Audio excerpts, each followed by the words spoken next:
Constitution create जालें तो सरकार हो आसा आमचोच, गोवा गव्हर्नमेंट हो आमचोच आसा, गोंयकारां खातीरच आसा. जाल्यार हो भितर वाद कित्याक म्हणून करता? कारण आमी वोट पॉयंट ऑफ व्ह्यून पळयले जाल्यार ताका दोनी वोट जायत एक्चुअली. जाल्यार तो फक्त कोंकणीच केला आनी मराठी करपा खातीर फाटीं फुडें कित्याक जाता राज्यभाषा करपा खातीर? कित्याक तेंच्या दृश्टीन कशें जाला म्हणजे हे हांव पॉलिटिकल स्टेटमेंट करिना, तेंच्या दृश्टीन जाला कितें, तेंच्या दृश्टीन तो विशय सोंपलेलो आसा. कारण कोंकणी मराठी हे जे आंदोलन चालू आसा पळय, म्हणजे गोरा ढवळीकर सर जे आसा फोंडेचे, ते गेली 40 वर्सां हे आंदोलन करता.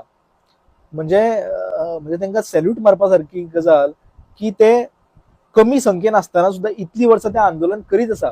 आणि ते कशें आसा, सरकाराक कितें संवय जाता, हे मरे हे आंदोलनूच करपाक आसा, हे मरसर आंदोलन करतले. म्हणजे गव्हर्नमेंट कितें जाता, ग्रँटेड घेवपाक लागता लोकांक, तेच लोक दिसतकीर. सो तशातलो भाग जाला आसतलो की ते तो हे आंदोलनूच ग्रँटेड जाला. पण आता जे आंदोलन हे आसा हे वेगळ्या धर्तीचेर पावले आसा आणि हितून आता फक्त मोजकेच लोक ना, तर गोंयच्या सगळ्या क्षेत्रातले लोक सम्मिलित झाल्या. आता सरकाराक कळून चुकला की हे आंदोलन ऑर्डिनरी आंदोलन आसताले पळय ते 40 वर्सां, तशें आंदोलन उरलेलें ना. सो आता हे निर्णायक हेजेर पावले आसा. त्या खातीर तूं म्हणटा तशें गव्हर्नमेंटान, म्हणजे गव्हर्नमेंट आपलो जरी असलो पण गव्हर्नमेंटाक एकदां भानार येवपाक टायम लागता न्ही. म्हणजे जशें हेणे म्हटलेले लोकमान्य टिळकान, म्हणजे ते ब्रिटीश सरकाराक म्हटलेले की सरकारचे डोके ठिकाणावर आहे का, ते आसना न्ही एकदां. सरकार जरी आपलो आसा की तो पण सत्तेचो एक हे आसता न्ही.